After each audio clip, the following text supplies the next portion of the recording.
That was a kind of tricky, you were almost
they're all, I don't know, you know, if you got some early that are wet, boy, whatever you're using, that's too.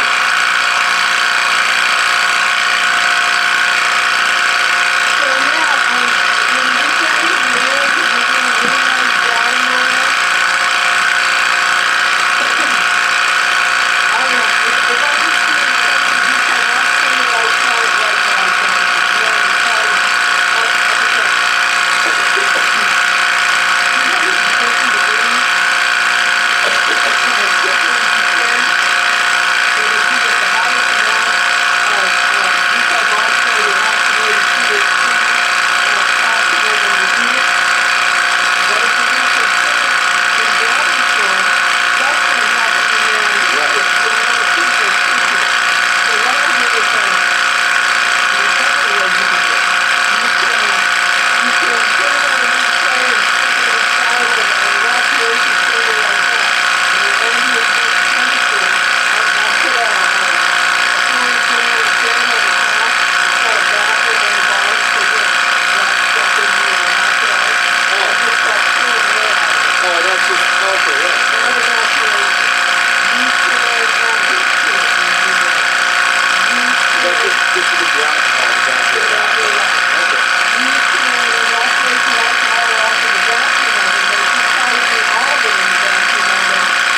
still pliable? You keep the red valve until it's off. Look at this. There's a little arrow to make sure you're putting it in the right direction and turn it all the way off. So one of the things that we're going to do is change this butane line. You save a lot of butane over time, but if you get to the end, you change that out, or close that liquid butane valve, and then open your liquid butane line and let it pour over the liquid butane out of the line. Okay, back to what you want. I'm sorry, yeah, you take it from this state, put it in the vacuum line, vacuum it for 4 hours, whatever, you know.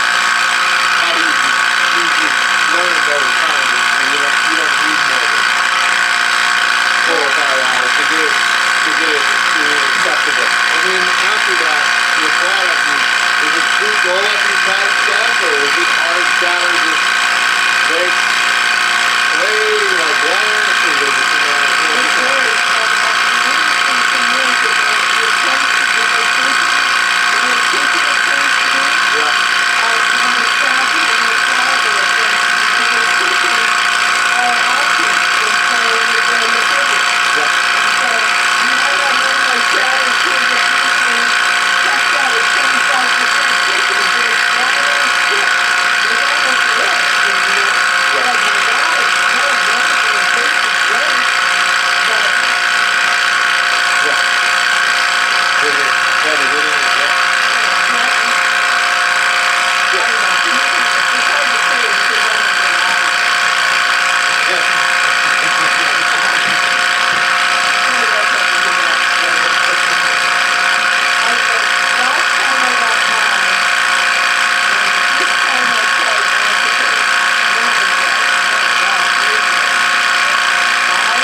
Noise. Okay, so now we've got our system pretty much through to the dog end. We're going to close everything down. We're going to open it up and take a look at it. We don't know what's in there. Furthermore, we're okay no matter where it is. Because the issue is, it doesn't matter what you end up with, as long as it's yours. If it's somebody else's, it can help. But if it's yours, you can always make it into something. It's always, you can make it into an oral, you can make it into topical, you can make it into a sublingual, you can put it in a truffle, you can do all kinds of things. So, at any rate, we're just going to take this out of here and open this puppy up, take a look and see what we have in here. So you're always really tempted just to try and open this up, but I know for a fact, there's a vacuum in there. This is going to be really hard to get this puppy open. So we need to release the vacuum before we open it up. That's always easiest right here.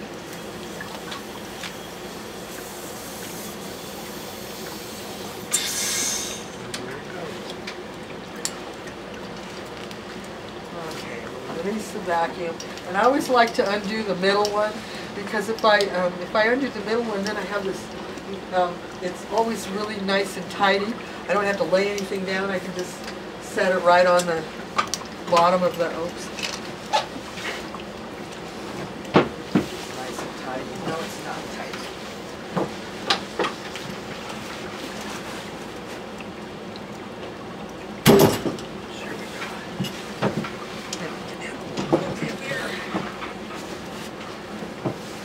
So,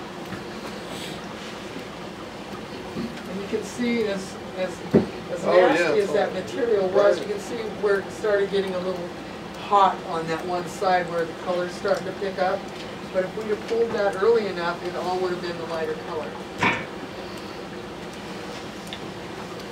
That's from the just from the hot water bath. you mean? Yeah. Yeah. Oh.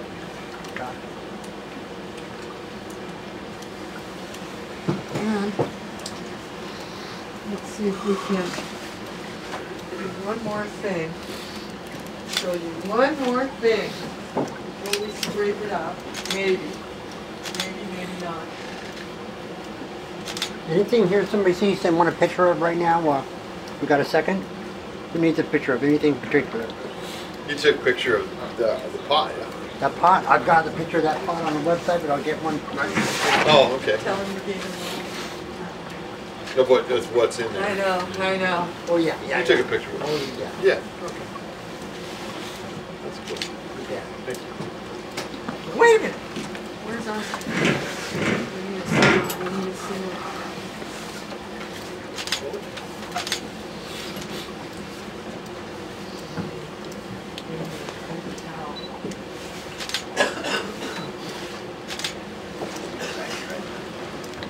You bet, I got great pictures for you.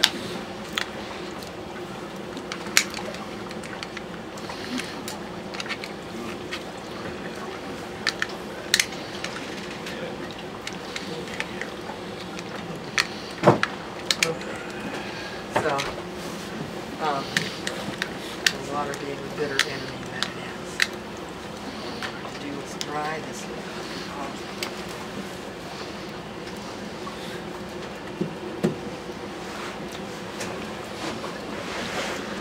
Now, in the ultimate solution kit, there's this vacuum lid that goes with it. It's pretty darn cool. If we'd have had soup in there, you could alter the outcome by, I don't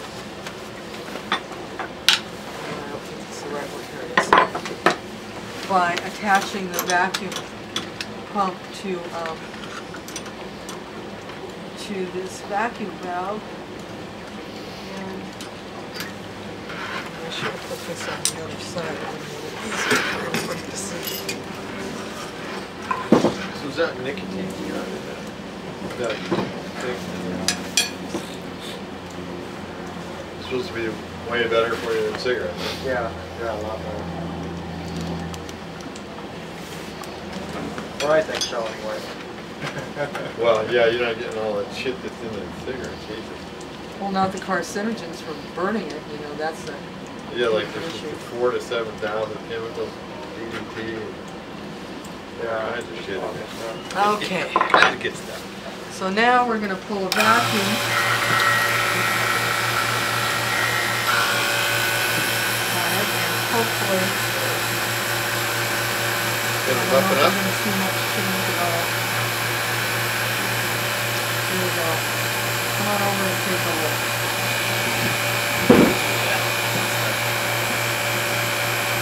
There's my flashlight.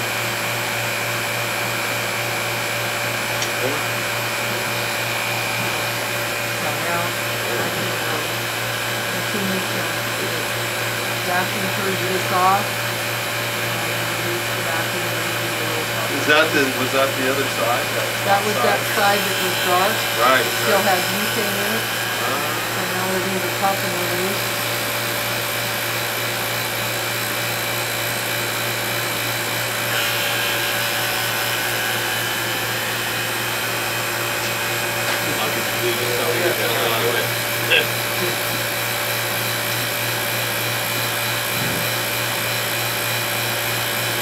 Yeah, we've tried that, like breathing, we call it breathing the mussel, bringing it out to drop and break. The top and release.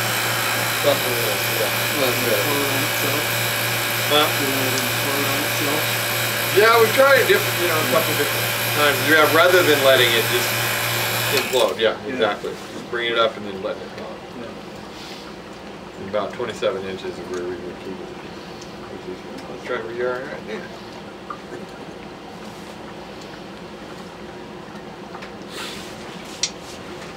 So from from there,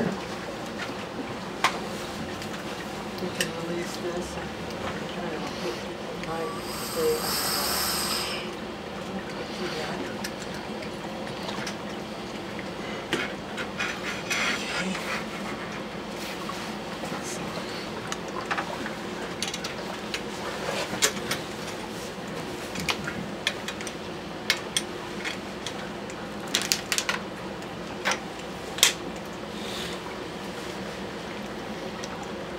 Try to get as much out of this as I can. And now we'll take it in and scrape some of this out of here.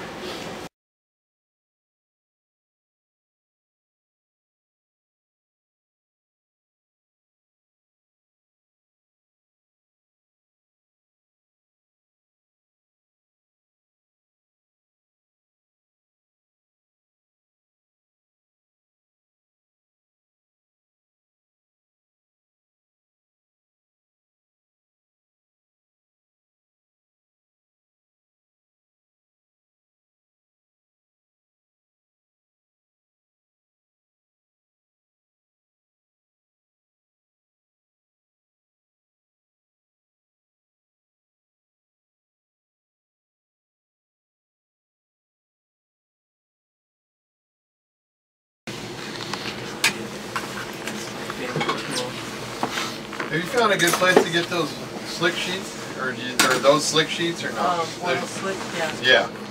Okay. They're just kind of spinny. Buy one, please. Is that how you do it? Well, we're just making that decision. Oh, just don't put it. You guys even heard about that? It's really cool. It's aluminum foil, which I hate. Well, I mean, it's functional, but it's not very good for you.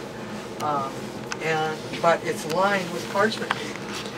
So you can form it into whatever size little, you know, rectangular containment that you want for your patty, and just grow it to that size because you've got it all formed in, which is kind of cool. But again, it's parchment paper, and some of them are made with wax, some of them are made with PTFE, who knows, you know, Teflon, who knows. So I've done some research on what it is, and it's varied, so it kind of makes you skeptical, but man, we've been baking with it forever. Anyway, that's what it is. So now I'm to the PTFE paper, some of this.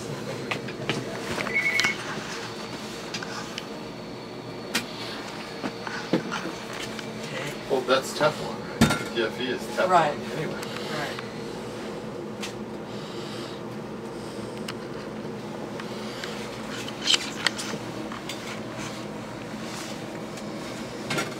You got a good amount out of it.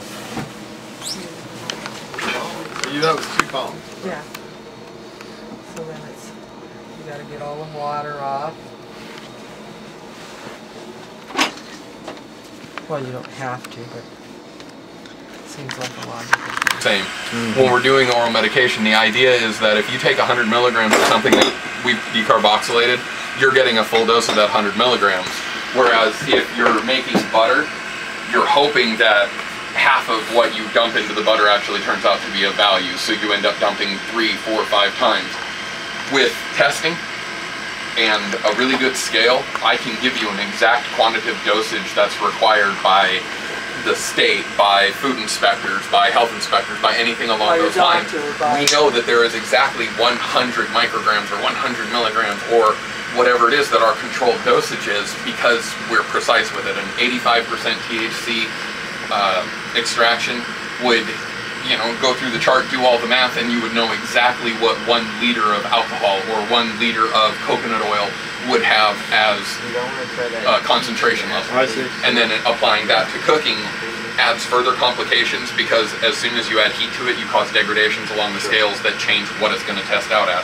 There's no such thing as really true homogenization in cooking. No matter how much you beat the hell out of a brownie mix, it still doesn't combine perfectly evenly. And so this bite and this bite are within 10 micrograms per ounce, but on those tests, they're way different. It's not per ounce, it's per microscopic little piece that they run through the mass spec. So it may not come out even. Truffles are even worse. You cannot work chocolate that much. It dies. So trying to get it all the way whipped through when there's no real way to do it.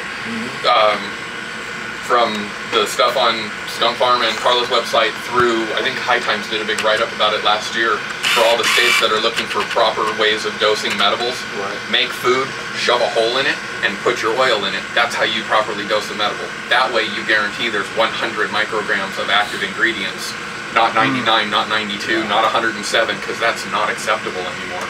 That's what's coming now to Oregon with the passage of legalization. What everybody forgets is as soon as the state gets involved, there's 47 different inspectors that are going to come in and want to make sure that you're doing it right. Because the entire idea of government oversight is that you have to do it right so nobody else can get sick from it. Right. They're going to micromanage the hell out of every single little piece of it in every way that food service is. They're going to start requiring food-grade equipment to do everything because But even at that, the level we need to be. The FDA loves you. That's been the issue all along. You know, I come from the culinary world, so does Ty, and that's just like you can't. Oh, yeah. There's no way. There is no way. I mean, people will eat a brownie, and some people will go, "What was that?" And, you know, that had to be a gnat. I feel mosquitoes. And the next person's like, "Oh my God!" People bring their medibles here, very proud of their work, and they ask her and everyone else in the building to sample them. We land on two very extreme sides of the dichotomy. Either non-smokers, which topical medication will get them loopy and we can't get a day's work out of them, to Carla and I, where I just want to taste what you're cooking. It's not worth the time for me to try to eat 5 pounds of chocolate to feel what your medibles are going to do. Yeah, I gab all day long during processing.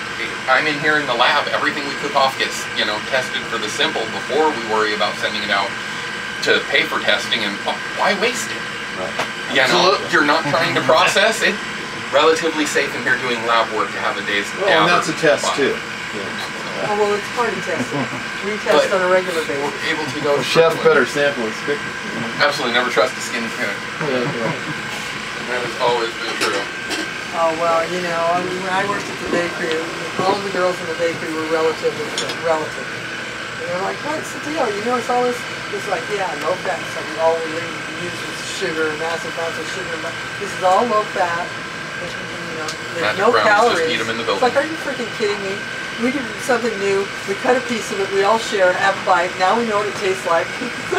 You can eat all of this stuff. You get fat. So, and then here's our back oven, our latest. This is our original up here, the National. That's the one that JD rebuilt, and it's the one that's on the website. Don't ever do that. Just buy a better Just go buy a good one. brand new. Just go buy a new one. It took, I think, about 3 months to get that one running, and in the end, it cost me about $1,500 for this old clunker. When if I'd have added another 500 to it, I could have had a brand new across. Yeah. That was programmable and all, you know. And Well, it's never a cross off target.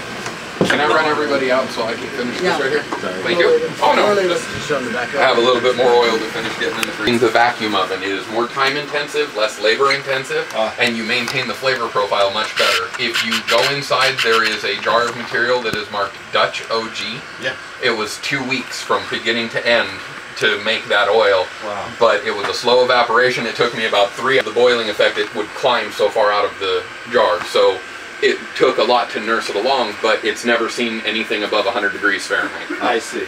I see. And so by doing that, it has a And much higher profile any of cooking. gradation along the way you can mess with to try and keep flavor. You'll talk about that. It's only a couple grams of hash. Yeah, really. Just joking. Oh, good. That was Carla's demo. Shit. So she's got to go look at that. They talk though. So now you're about to puddle. Yeah, it's just gonna melt down now at temperature. It'll release as much of it just through the temperature of off gas and allow the heat to permeate before the vacuum. Then once we go into vacuum at our already be at full temperature, it'll allow the butane to break loose easier. Yes. Make it crazy.